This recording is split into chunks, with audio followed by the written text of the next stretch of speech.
వర్మ గారు, ముందుగా మీకు ప్యానల్లో ఉన్న అందరికీ అట్లానే 99 టీవీ ప్రేక్షకులందరికీ నమస్కారాలు. ఎస్, మీరు చూస్తూనే ఉన్నారు, ఆల్రెడీ మీ ఛానల్లో కూడా చూపించున్నారు. దారి పొడుగున జనం ఏదైతే జగన్మోహన్ రెడ్డి గారి కోసం వేలాదిగా వేచి చూసినటువంటి సందర్భం. ఏదైతే విశాఖపట్నం నుంచి 110 కిలోమీటర్లు వెళ్ళడానికి నార్మల్గా అయితే 2 గంటల సమయం పడుతుంది.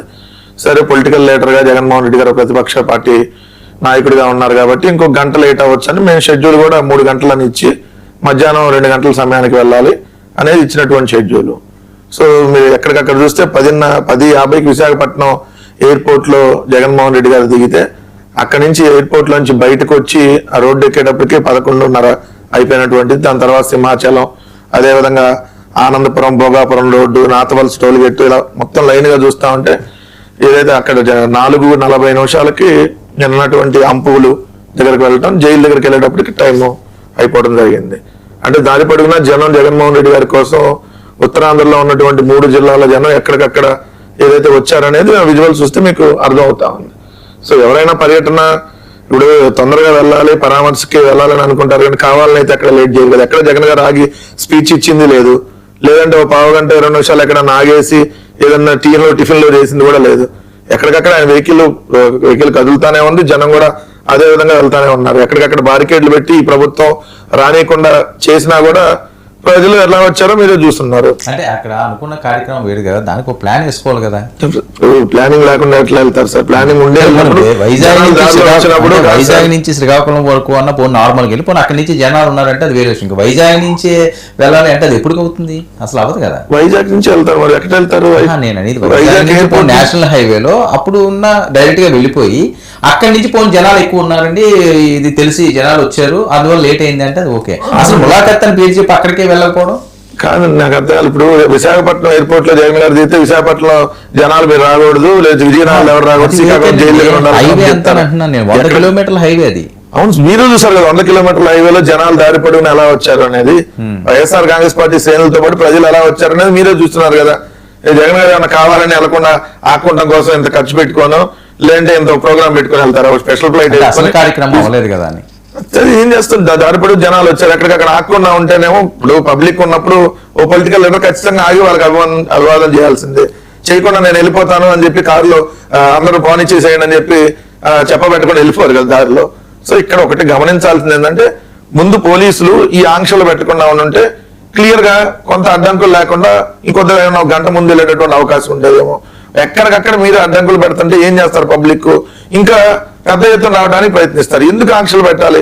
మీరు 8 వెహికల్తో వెళ్ళాలి, ఎక్కడికక్కడ బారికేడ్లు పెట్టి మీరు వెళ్ళడానికి వీలు లేదు, ఎందుకు వెళ్ళకూడదు? ఇప్పుడు ఏముంది దాంట్లో? ఇప్పుడు బారికేడ్లు పెట్టి ఆపాలంటే అవసరం ఏముంది? బారికేడ్లు పెట్టి మీరు రాకూడదు అని చెప్పి ఎక్కడికక్కడ ఆగుతా. కొన్ని చోట్ల అయితే అంపోలు జంక్షన్ దగ్గర అనుకుంటా ఏదైతే ధర్మాన ప్రసాదరావు గారి కొడుకు ఏదైతే రామ్ మనోహర్ ని ఏదైతే అక్కడ అడ్డుకుంటే ఏదైతే వాళ్ళందరూ అక్కడ ఆ బారికేడ్లు తోసేస్తున్నటువంటి వాళ్ళు పోలీసులు కూడా వాళ్ళ మీద లాఠీ చార్జ్ చేసినటువంటి పరిస్థితి. అంత అవసరం ఏముంది? ఫ్రీగా మీరు వదిలేస్తే ఎవరు ఎక్కడికక్కడ నాయకులు వెళ్ళిపోతారు కదా. కావాలని వాంటెడ్ గా జగన్మోహన్ రెడ్డి గారు ఎక్కడ పర్యటిస్తే అక్కడ మేము అడ్డుకుంటాం.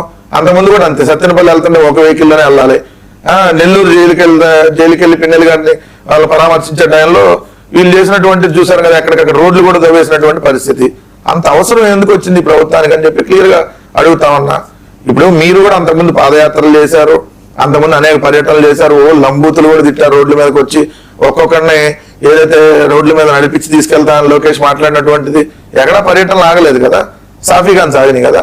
సో ఒకటి, నేను ప్రతిపక్ష నాయకుడిగా జగన్మోహన్ రెడ్డి గారు వెళ్తున్నప్పుడు అడ్డుకోవాలని ప్రయత్నం చేస్తే అంతకు రెట్టింపుగా అభిమానులు కావచ్చు, ప్రజలు కావచ్చు స్వచ్ఛందంగా వస్తారనేది మరోసారి ఈరోజు ఉత్తరాంధ్ర పర్యటనలో ఏదైతే ప్రజలే స్వచ్ఛందంగా వచ్చినటువంటి పరిస్థితి. ఎక్కడ మేము జనాల సమీకరణ కానీ లేదంటే మీరు ఎంతమంది రావాలని కానీ ఎక్కడ మేము పిలుపునే వాళ్ళం. ఈవెన్ మీరు జగన్మోహన్ రెడ్డి గారు హైదరాబాద్ కోర్టుకు వచ్చినప్పుడు కూడా మీరు చూస్తున్నారు ఏ విధంగా జనాలందరూ జగన్మోహన్ రెడ్డి గారి కోసం బేగంపేట ఎయిర్పోర్ట్ నుంచి నాంపల్లి కోర్టు వరకు ఎక్కడికక్కడ జగన్మోహన్ రెడ్డి గారి కోసం జనాలు వచ్చినటువంటిది. సో ఒకటి, మేము వెళ్ళినటువంటి పర్యటనకు సంబంధించి అవ్వకపోవడం అనేది నిజంగా బాధాకరం. ఎందుకంటే ఇంకొక చాలా తొందరగా బెయిల్ వస్తుందేమో అనుకుంటున్నాను. ఎందుకంటే వాళ్ళ అబ్బాయి కూడా ఆల్రెడీ బెయిల్ వచ్చేసింది కదా వీళ్ళు పెట్టినటువంటి కేసులో. ఎవరినైతే వీళ్ళు ప్రేమగా పెట్టినటువంటి వాళ్ళ కుమారుడికి ఆల్రెడీ బెయిల్ వచ్చింది. వీళ్ళు పెట్టింది ముందు అది రోడ్ యాక్సిడెంట్ కేసు అని పెట్టారు. దాని తర్వాత ఆ కేసుని ఏం చేశారు, ఏదైతే కల్పిబుల్స్ అంటే మర్డర్ అటెంప్ట్ కింద పెట్టి నేరపూరిత కుట్ర అంటే కల్పబుల్ హోమిసైడ్ అనేటటువంటి కేసు పెట్టారు. యాక్సిడెంట్ కేసుని కావాలని అతను వెళ్ళి గుద్ది చంపాడు అతను అనేటటువంటి కేసు పెట్టారు. బెయిల్ వచ్చింది దాంట్లో కూడా. అంటే కేసు వాళ్ళు పెట్టిన తప్పుడు కేసు అనేది క్లియర్ గా అర్థమవుతుంది కదా. ఆయన జైలుకి పంపించిన వారం రోజులకే బెయిల్ వచ్చేసింది ఇమీడియట్ గా. అంటే వీళ్ళు పెట్టింది మర్డర్ కేసు. మర్డర్ కేసుకి బెయిల్ వచ్చిందని అంటే వీళ్ళు తప్పుడు కేసు పెట్టారో అక్కడే క్లియర్ గా అర్థమవుతుంది. సో వాళ్ళ కొడుకే వచ్చినప్పుడు తండ్రికి ఎందుకు రాదు బెయిల్? అసలు ఎవరన్నా కొడుకు మీద కొడుకు యాక్సిడెంట్ చేస్తే తండ్రి మీద పెట్టినటువంటి కేసులు మనం ఎప్పుడు చూడాల.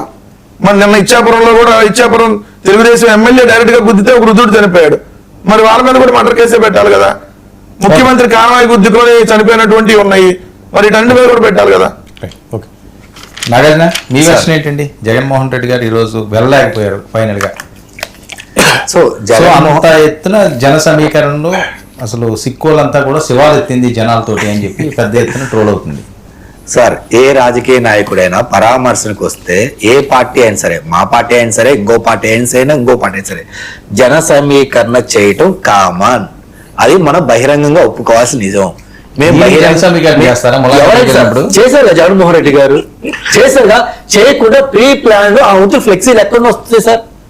ఎక్కడి నుంచి వస్తాయి? ఏదైనా పరామర్శకు వెళ్తుంటే సార్ జగన్మోహన్ రెడ్డి అప్పుగప్పు వస్తానంటే నడుచుకుంటూ వెళ్ళడం వల్ల జనాలు వెళ్ళడం వెళ్ళిద్ది. ఈ వంద ప్రీ ప్లాన్ గా ఫ్లెక్సీలతో పాటు వెళ్ళారంటే దాని మీనింగ్ ఏంటి సార్?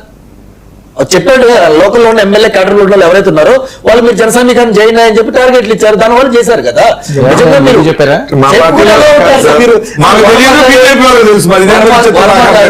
చెప్పకుండా ప్రీ ప్లాన్డ్ గా అలాంటి ఫ్లెక్సీలతో కానీ ఇంకోటి కానీ ఈ ఓటింగ్ ఏది పెట్టుకున్నా ఎలా వస్తారు సార్? వీటి రాసి 2-3 రోజులు ముందు కాడి నుంచే ఇంతమంది జనాలు రావాలి, వీళ్ళు ఈ ఫ్లెక్సీలు పట్టుకోవాలి, నా గురించి కానీ జగన్మోహన్ రెడ్డి గురించి కానీ మళ్ళీ సీఎం కావాలి కానీ లేదా రప్ప కానీ ఈ వంతులు ఏవైతే ఉన్నాయో అవన్నీ ముందుగా ప్రిపేర్ చేయకుండా అప్పటికప్పటికి ఎలా వస్తాయి సార్? పార్టీ జెండాలంటే మన పార్టీ ఆఫీసులో ఎక్కడెక్కడ ఉంటాయి కాబట్టి అప్పటికప్పుడు తీసుకొచ్చుకున్నా ఒక అర్థం ఉంటాయి. ఈ మొత్తం ప్రింటింగ్ దగ్గరికి ఇవ్వాలి కదా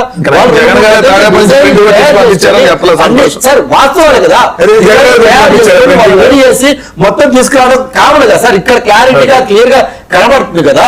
నెక్స్ట్ జగన్మోహన్ రెడ్డి గారు ఎయిర్పోర్ట్ లో ఎన్నింటి తిరుగుతారని మా సోదరులకు బాగా చెప్పారు. ఎన్నింటి తిరుగుతున్నారు, ఎన్నింటికి బయటకు వచ్చారు, ఎన్నింటికి వెళ్తారని చెప్పి 3-4 రోజుల నుంచి మీరు ప్లానింగ్ ఇచ్చినప్పుడు మొత్తం తెలుసు కదా. తెలిసినప్పుడు ఎన్ని కిలోమీటర్లు ఉండి మీరు ఎంత ఫాస్ట్ గా రావాలి, ఏం చేయాలని మీకు ఆ మాత్రం తెలియదా?